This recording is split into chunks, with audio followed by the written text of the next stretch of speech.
the prison door slams shut. The reverberation echoes with immense meaning, both for the youth locked up and those on the outside.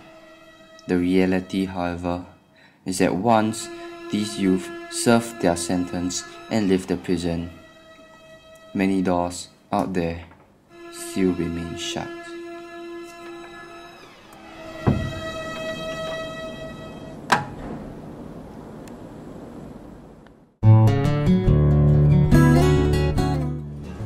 At least now people are aware of the fact that ex-offenders are not necessarily always labelled as criminals. And I think that helps in terms of changing people's mindset, even though it's a very long and lengthy process.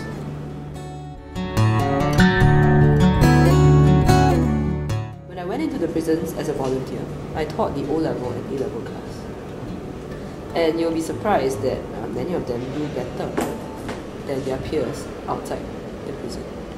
So if you want to talk about untapped potential, there is definitely the untapped potential. I would say that it's not really peer influence, but rather I would say it's acceptance. 伫内边的时阵，真正激心；出来的时阵，朋友无聊了，逐苦看我衰，看我衰潲，毋知第时搁要入去了，找无工作，真激心啊！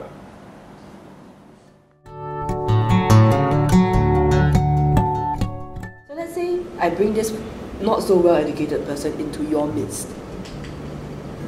Would you find it very difficult to interact with this person? You would think that, right? So in that sense, it is very difficult to break that kind of barrier. It requires a lot of help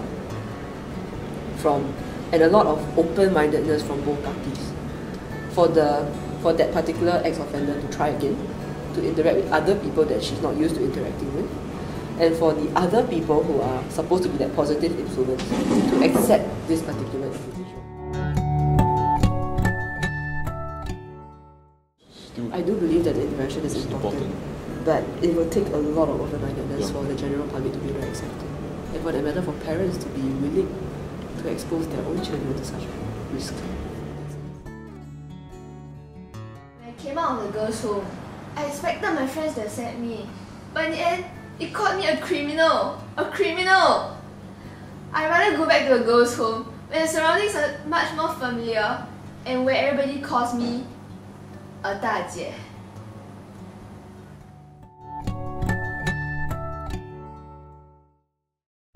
I think it just means that you need to have a lot of compassion to learn to accept these people one more time and to give them the second chance that you will hope that is given to you if, let's say, you were to make a mistake like that too.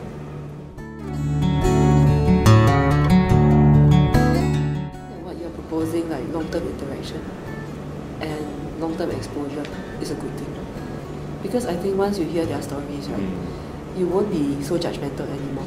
In that you will then say that you won't be saying that, oh, you won't have the moral high ground anymore. You won't be saying that, but it's morally wrong to do so. Why are you doing it? Because you are told of the choice, and if you were to put yourself into the other person's shoes, you might have just made the same choice that they have made. And that was where I told myself I cannot judge these people anymore. 从收容所出来，朋友都跑了，见到我像鬼这样，非常的失望极了。我不能回去我所熟悉的收容所，更加熟悉的面孔，熟悉的环境，那不是更好吗？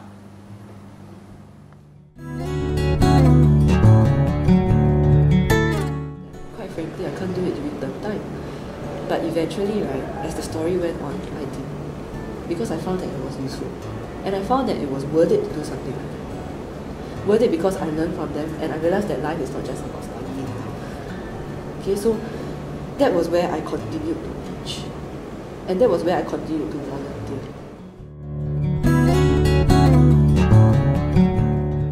And of course, they also showed me, right, that if I had a good relationship with my students, that no matter what happens, they are always on the side of the teacher. And that was something that was very, very powerful for me.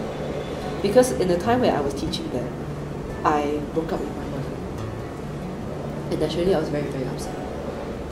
Of course, students being students, right, they don't quite, or rather they would, in terms of the fact that the girls are already a lot older than I am, and they will have a lot more experience in things like this.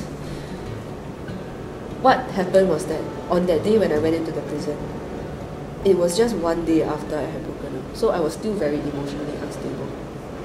But as a professional, and I saw myself as a professional then, I told myself that it couldn't affect the lesson, but naturally it did.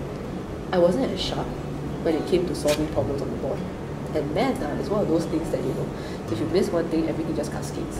And in the past, it was not very difficult for me to just spot the mistake on the board, but that lesson, right, it just went to pieces. In that I just couldn't figure out what was happening on the board. And then, right, it wasn't me that stopped the lesson. It was my students who did.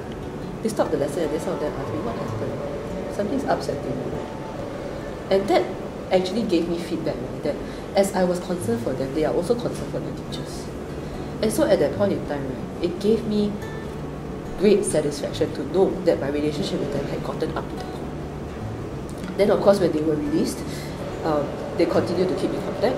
They continued to invite me for their weddings and for the first month of their children. So I think for that, you can say that I have been very touched by that.